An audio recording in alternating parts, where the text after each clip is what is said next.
ہے لیکن آپ بہترین انداز سے سن رہے ہیں. میں سارے مجمع پہ توجہ رکھے ہوئے ہوں, دور دور سے لوگ دیکھ رہے ہیں جس طرح سے آپ لوگ جمع ہو رہے ہیں. جناب سید الشہداء جناب سیدہ آپ کا آنا قبول فرمائیں.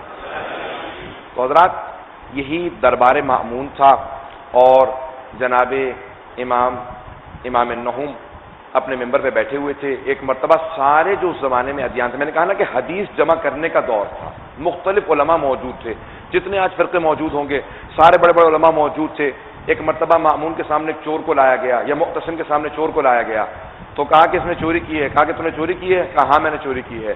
تو ایک مرتبہ سارے کے سارے لوگ جمع ہونے لگا کہ ہم گواہی دینے کے لیے تیار ہیں. کہا چور کے ہاتھ کو کاٹا جاتا ہے, کہ اس کا ہاتھ کاٹ دو. تو ایک مرتبہ اس نے کہا کہ ہاتھ میرا کہاں سے کاٹو گے؟ تو معتصم نے سوال کیا, کہا کوئی علماء بتائیں کہ ہاتھ کہاں سے کاٹا جائے گا؟ تو کہا کہ ہاتھ جو ہے وہ پورے ہاتھ کی ہتھیلی کاٹی جائے گی, جہاں سے کلائی شروع ہوتی ہے نا وہاں سے ہاتھ کاٹا جائے گا. تو کہا کہ کیوں, دلیل کیا ہے؟ کہا ومسحوا برؤوسکم, کہا ہاتھوں سے مسح کیا جاتا ہے, قرآن کی آیت ہے ومسحوا. تو کہا کہ یہ مسح کے لیے جو آیت ہے نا تو یہ اس میں ہتھیلی استعمال ہوتی ہے, اس لیے کلائی سے کاٹ دیا جائے. تو دوسرے نے کہا نہیں, کلائی سے نہیں کاٹا جائے گا, بلکہ قرآن کے اندر آیت ہے کہ جب تم اذا قمتم الى الصلاۃ فاغسلوا وجوہکم وایدیکم الى المرافق, قرآن کی آیت ہے ایمان والو, جب تم وضو کے لیے کھڑے ہو جاؤ تو پہلے چہرے کو دھو اور پھر اپنے ہاتھوں کو دھو کونیوں سمیت. تو کہا کونیوں سمیت ہاتھ کو کاٹا جائے گا, کونی سے ہاتھ کو کاٹا جائے گا کیونکہ وضو کے اندر کونی سے دھویا جاتا ہے. تیسرے نے کہا نہیں, جب عرب زبان کے اندر عرف عام میں ہاتھ کہتے ہیں نا تو بازو پورا شامل ہوتا ہے, تو اس کو یہاں سے کاٹ دیا جائے. اور بیچارہ پریشان ہونے لگا, کہا کہ پتہ نہیں کہاں سے ہاتھ کہاں تک کٹے گا, انتظار میں تھا, بڑا پریشان تھا. تو سب نے کہا یہ اتنا اختلاف ہو گیا, کیسے مسئلہ حل ہوگا؟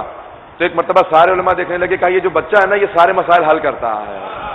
وہ بچہ نہیں تھا, وہ امام وقت ہے. تو کہا کہ فرزند رسول کیا آپ جانتے ہیں اس مسئلے کا حل؟ امام نے کہا کہ میں اس مسئلے میں جواب نہیں دینا چاہتا کیونکہ اختلاف کافی زیادہ ہے اور ساری بات میرے پہ آ جائے گی, لوگ پہلے ہی حسد کرتے ہیں اور زیادہ حسد کرنے لگ جائیں گے.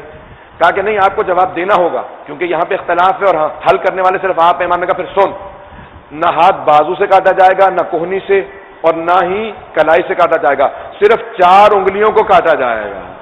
کہا کہ آپ کے پاس دلیل ہے قرآن سے؟ امام نے کہا ان المساجد للہ, قرآن کے اندر آیت ہے کہ جتنی بھی سجدگاہیں ہیں وہ اللہ کے لیے ہیں, سجدے کی جگہ اللہ کے لیے ہیں. کہا کہ قرآن کے اندر اللہ نے ساری سجدے کی جگہوں کو اللہ کے لیے قرار دیا ہے. کہا کہ رسول خدا فرما گئے ہیں جب سجدے میں جاؤ تو 7 مقامات سجدے پہ ہونے چاہیے, پیشانی, دونوں ہتھیلیاں, دونوں گھٹنے اور پاؤں کی انگلیاں. تو کہا 7 مقامات زمین پہ ہونے چاہیے.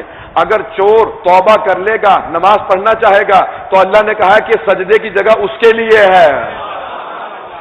اگر وہ چور نماز پڑھنا چاہے گا تو ہتھیلی زمین پہ کیسے رکھے گا؟ کہ اس لیے اس کی ہتھیلی کو, انگوٹھے کو چھوڑ کے صرف 4 انگلیاں کاٹی جائیں گے. حضرات آپ نے غور فرمایا, اگر نویں امام علیہ السلام نہ ہوتے تو یہ سارے مسائل کیسے حل ہوتے؟ یہ 400 اصول ہیں جو ایک 9 برس کے بچے نے بیان کیے اور آج تک شریعت اسی کے اوپر چل رہی ہے. حضرات آپ غور کیجیے, یہ نویں امام علیہ السلام کی عظمت ہے, ان کا مقام ہے. اگر لوگوں نے ائمہ کو قبول کر لیا ہوتا, انہیں مان لیا ہوتا, تو آج دنیا میں اتنے مسائل نہ ہوتے جتنے دنیا میں مسائل ہیں. ائمہ کی امامت سے مسائل حل ہوتے ہیں. اور بہت سے لوگوں نے کہا کہ نہیں, کیونکہ یہ سارے معجزات دکھاتے ہیں تو شاید یہی خدا ہیں. توجہ ہے حضرات کی, خصوصاً 9 برس کا بچہ, تو اتنا سا بچہ اتنے معجزات دکھا رہا ہے, جو کہہ دو یہ بچہ معجزہ دکھا دیتا ہے, خود اس کا علم ایک معجزہ ہے. تو ائمہ نے ایک کام کیا, کہا کہ دیکھو جناب عیسیٰ نے مردوں کو زندہ کیا تھا, تو ان کی امت کہنے لگی یہ اللہ کا بیٹا ہے, یہی خدا ہے. پتہ نہیں توجہ ہے یا نہیں ہے؟ تو کہا ان کی امت انہیں خدا ماننے لگی. اسی لیے ائمہ علیہ السلام نے جب بھی معجزہ دکھایا نا, چاند کے 2 ٹکڑے کیے تو فوراً سجدہ کیا, کہا تاکہ کبھی بھی کوئی یہ دھوکہ نہ کھائے, جو معجزہ ہم دکھاتے ہیں فوراً سجدہ کرتے ہیں, تاکہ یہ کہ ہم خدا کو منوانے آئے ہیں, اپنے آپ کو خدا منوانے نہیں آئے. تو کتنے معجزات دکھائے یہ 9 برس کے امام علیہ السلام. ہماری لاکھوں روح قربان امام کی عظمتوں پہ, کہ ایک بچہ ہو لیکن امام وقت ہو. الفضل ما شہادت به الاعداء, فضیلت اسے کہتے ہیں, فضائل وہ ہوتے ہیں جو دشمن بھی قرار کرتا ہو, یہ فضائل اس میں پائے جاتے ہیں. بڑے بڑے افراد, بڑے بڑے علماء, فقہاء اس زمانے میں امام کے سامنے دونوں گھٹنے ٹیک کے بیٹھ جاتے تھے کہ یہ امام وقت جب بولتا ہے تو اس سے زیادہ علم کسی کے پاس نہیں ہوتا. امام کا علم امام کا علم ہوتا ہے.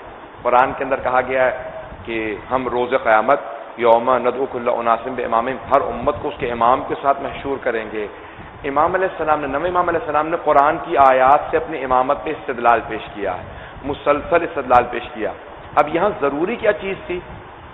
ضروری یہ تھا کہ نویں امام علیہ السلام 7 برس کے سن میں منصب یعنی امام ہیں، اور ان کے بعد جو 10ویں امام ہیں وہ بھی 8 یا 9 برس کے سن میں امام ہیں، اور پھر 12ویں امام 5 برس کے سن میں امام ہیں۔ تو ان لوگوں پہ ثابت کرنا ضروری تھا کہ بچپنے کی وجہ سے کہیں امامت کو رد نہ کر دینا، کیونکہ بچپنا امامت پہ عارض نہیں ہوتا، یہ امامت کو اس کے منصب سے روک نہیں لیتا۔ امام امام ہوتا ہے چاہے وہ گہوارے میں ہو، لوح محفوظ کا مطالعہ کرتا ہے۔ تو یہ نویں امام علیہ السلام کا رتبہ تھا۔